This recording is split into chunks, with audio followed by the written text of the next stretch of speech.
मेरे प्यारे छात्र एवं छात्राओं, आप सब लोग ठीक हो ना। ठीक, जैसा कि सेकेंड ईयर छात्रों के लिए या सत्र 2018-20 के लिए आज हम कुछ और मुख्य सवाल बताने जा रहा हूं, जिसमें कि कुछ सवाल थोड़ा इजी है मगर थोड़ा समझने के बाद है, वो समझाने जा रहा हूँ। ध्यानपूर्वक आप लोग अच्छी तरह पढ़ते रहिएगा। कह रहा है 42 सेंटीमीटर लंबे खोखले पाइप का बाहरी तथा आंतरिक व्यास क्रमशः 12 सेंटीमीटर। आंतरिक में पाइप के अंदर का व्यास, क्या कह रहा है? पाइप के अंदर का व्यास क्रमशः 12 सेंटीमीटर व आंतरिक 10 सेंटीमीटर है। यदि इसकी धातु का आयतन 7.6 ग्राम प्रति घन सेंटीमीटर हो तो इसका भार ज्ञात करो। क्या पूछ रहा है? इसका भार ज्ञात करो। क्या पूछ रहा है? इसका भार ज्ञात करो। देखो इसमें, देखो क्या क्या दिया है। दिया है पाइप का बाहरी व्यास बराबर, बाहरी व्यास को हम कैसे व्यक्त करते हैं? कैपिटल डी से। तो क्या लिखेंगे? कैपिटल डी बराबर 12 सेंटीमीटर। ठीक, फिर क्या दे रखा है? आंतरिक व्यास, आंतरिक व्यास स्मॉल डी बराबर, स्मॉल डी बराबर 10 सेंटीमीटर। स्मॉल डी बराबर 10 सेंटीमीटर। ठीक, फिर क्या क्या दे रखा है? कह रहा है 42 सेंटीमीटर लंबे पाइप हमारा कितना लंबा है? 42 सेंटीमीटर लंबा। लंबाई कितनी है? 42 सेंटीमीटर। ठीक, फिर क्या कह रहा है? कह रहा है घनत्व बराबर, क्या कह रहा है?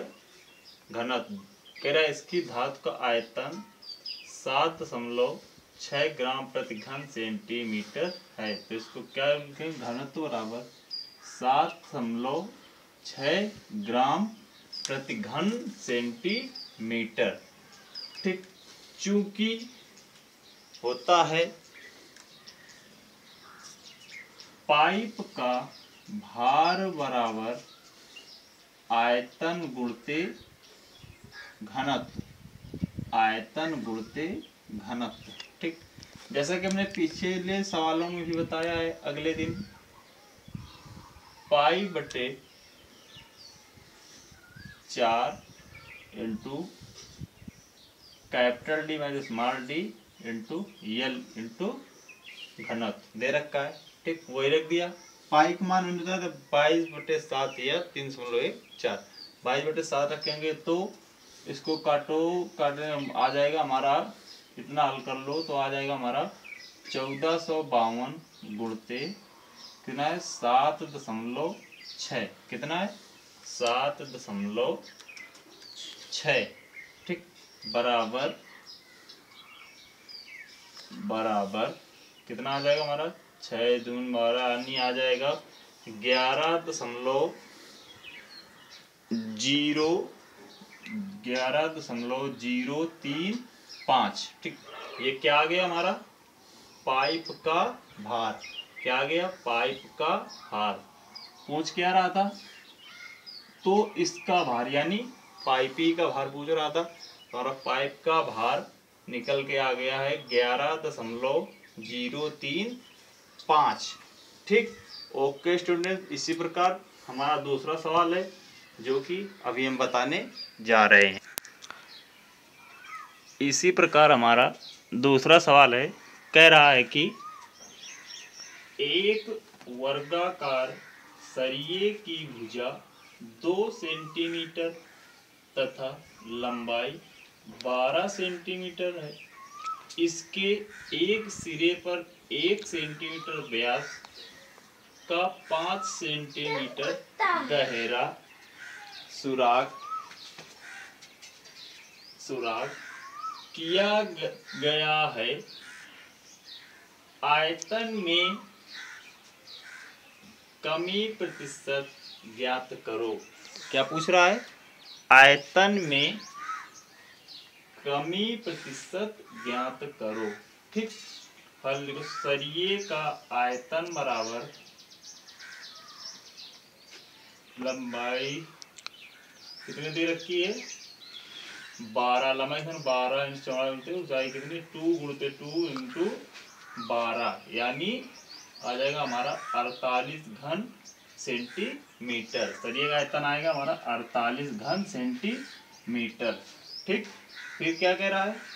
सुराख किया गया है, तो लिखो सुराख का आयतन बराबर पाई/4 गुणते क्या कह रहा है? व्यास कितना दिया? 1। तो व्यास के स्थान पर क्या लिख सकते हैं? 1 इंटू दायरा कितना है? 5। कितना है? 5 सेंटीमीटर। ठीक, बराबर पाई का मान क्या लिखेंगे? 22/7। नीचे क्या है? ऑलरेडी 4 इंटू 1 गुणते 1, यानी आ जाएगा हमारा 7 चौको 28 का इसमें भाग 2, तो आ जाएगा हमारा 3.93 घन सेंटीमीटर। 3.93 घन सेंटीमीटर। ठीक, फिर क्या कह रहा है? कह रहा है आयतन में कमी प्रतिशत ज्ञात करो। क्या कह रहा है? आयतन में कमी प्रतिशत ज्ञात करो। तब लिखो, क्योंकि आयतन में कमी प्रतिशत बराबर किसमें क्या कह रहा है? कमी प्रतिशत। तो इसमें हम कमी प्रतिशत निकाल लें, तब लिखो 3.93 गुणते 100/48। हम क्या निकाल रहे? आयतन में कमी प्रतिशत। आयतन में कमी प्रतिशत। ठीक, तब इसका इसमें गुणा करो, तो इसमें जो आ जाएगा हमारा, फिर इसमें 48 का भाग 2, तो आ जाएगा हमारा आयतन में कमी प्रतिशत बराबर 8.18%। क्या पूछ रहा था? आयतन में कमी प्रतिशत। वही चीज हमने निकाल ली। आयतन में कमी प्रतिशत बराबर 8.18%। ठीक, ओके स्टूडेंट, इसी प्रकार दूसरा सवाल हमारा है, वो भी बताने जा रहे हैं। इसी प्रकार हमारा अगला सवाल है, कह रहा है एक लंब प्रिज्म आयताकार आधार पर बना है। एक आयताकार आधार पर बना है जिसकी लंबाई 12 सेंटीमीटर और चौड़ाई 8 सेंटीमीटर है। यदि इसकी ऊंचाई 6 सेंटीमीटर हो तो उसका पार्श्व पृष्ठ तथा आयतन ज्ञात करो। क्या कह रहा है? पार्श्व पृष्ठ तथा आयतन ज्ञात करो। हम जानते हैं कि आधार का क्षेत्रफल बराबर लंबाई गुणते चौड़ाई। ठीक, तो लंबाई हमारी कितनी दे रखी है? 12। क्या लिखें? 12। चौड़ाई कितनी दे रखी है? 8। ठीक, गुणा करो 12 8 96। क्या आ गया? वर्ग सेंटीमीटर। क्षेत्रफल कितना आ गया?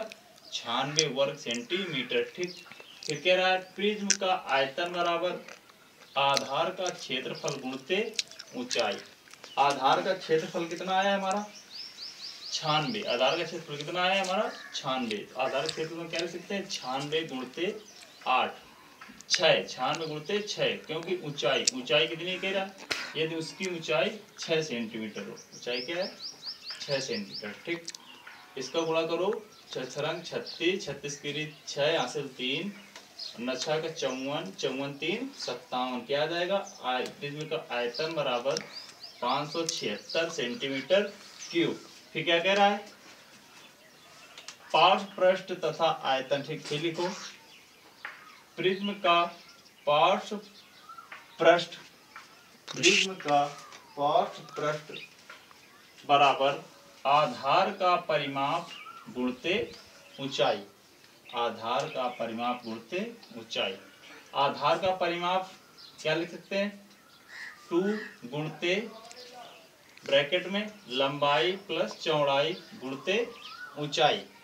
ठीक, इसका गुणा करो 12 8 20, बिछंग का 20 20 दूनी 240, क्या आ गया 240 वर्ग सेंटीमीटर।